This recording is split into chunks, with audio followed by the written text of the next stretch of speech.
The crowds came, sometimes by the hundreds, to watch an increasingly bearded, increasingly scrawny man do, well, almost nothing.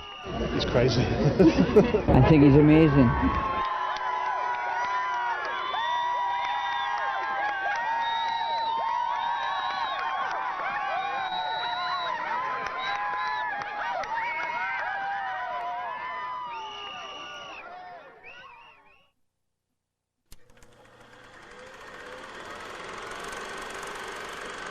The day after I graduated, I left town. My mom let me off on the interstate, and I hitchhiked to Nashville.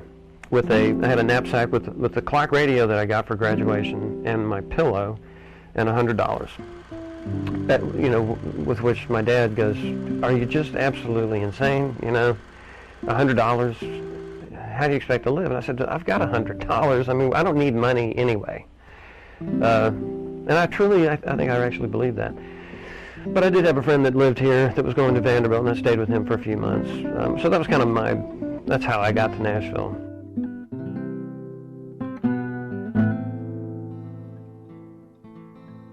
People come to town with a guitar in one hand and a suitcase in the other, and back then you could just bust into a recording studio and, like, if you had a song you thought was great, you could sing and it might get recorded that night.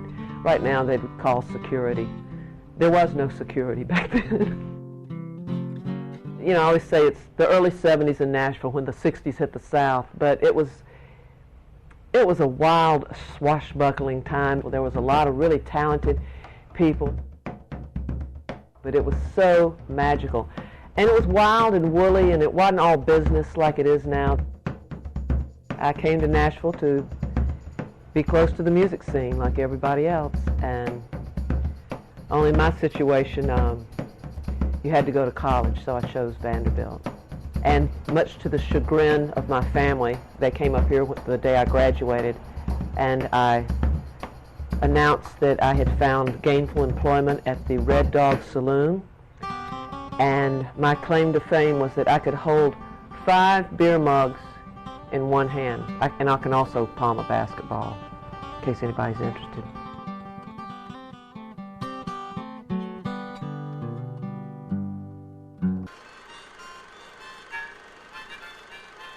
Well, it was kind of like Paris in the 20s.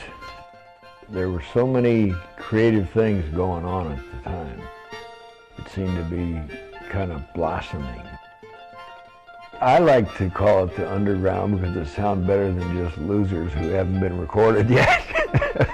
The Nashville underground that I knew were the guys that hung out at these different places every night. You know, usually it was somebody's apartment that he just got kicked out of, and so we wouldn't have to pay for anything, and you could spend as many days in there as you wanted to, passing a guitar around. It was underground because you know, nobody knew us. Nobody knew who we were. All that area around Elliston Place, that was the exit in on one side of the street, Fridays on the next corner, the Gold Rush across the street. I became one of the owners of Nashville's Exit In, which was sort of the center of the counterculture here in Nashville in the 70s. It was about music, it was about community, it was about people talking about the times that we lived in, and it was just a very exciting time.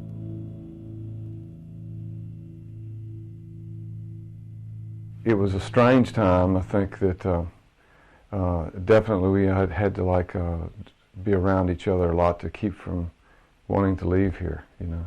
And I know that I did. I would hang out down on Elliston Place just to feel connected, you know, a lot. A lot of people didn't know that that was going on here. Nashville was slow to come to the kind of West Coast kind of culture, but once it did, it really set in pretty strongly, and Nashville really was not ready for that. San Francisco was just exploding for the hippie culture, and HAIGHT ASHBERY was just starting to do its thing with the Grateful Dead, the Hog Farmers, the The whole hippie thing was just starting, and the Beatles were of course out with their second or third single. Bob Dylan's first album, second album, Freewheelin' Bob Dylan, came out of New York. That was exploding. Peter, Paul, and Mary were recording Blowin' in the Wind, and so that was what was taking the country over, was the folk music thing from the new revolution was about to happen. Of course, Nashville was the last place for it to happen. People were on fire in those days. They were just burning. There was no sleeping. Nobody ate. Nobody did anything but write and do art. It was art. This town was very much like the late 1800s in Paris, where the impressionistic painters were hanging out together, living on the streets, crashing in pads, and just excited about meeting other people who did the same thing they were doing and trying to create new styles. We were all in this one place called, first place was Buckhorn Music, which was started by Mary John Wilkins. She was the first woman that gave people a free rein to be what they were and do exactly what they wanted to do with no restraints. She was beautiful. My mom decided to start her own publishing company because she's a good writer, and then she proved that she was a good publisher and a good business person, and you know, she just kind of opened her home too, so people would come in and hang out, and hey, they happen to be writers or musicians or whatever, so I grew up with a lot of that. The first song in the company was the one I wrote called GTO, and it was a hit.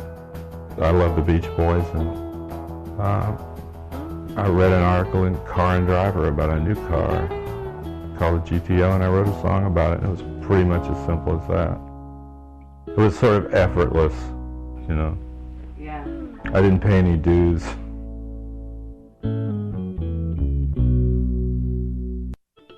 My little story is just me walking into what was here when I got here. I landed in Nashville, lucky me.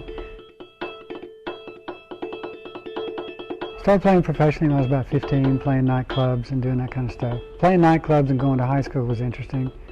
If you played the nightclubs, you played the beer joints. James Brown, Otis Redding, Aretha Franklin, Loretta Lynn, Conway Twitty, and George Jones were all on the same jukebox in the same beer joint. Now that kind of says it all. So the community had begun to blossom as an art community, as a music community, and I guess George and Star heard the news.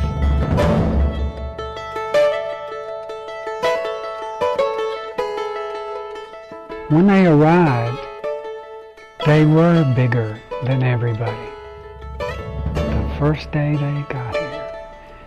Everybody who found out about George and Star knew they were already bigger than this whole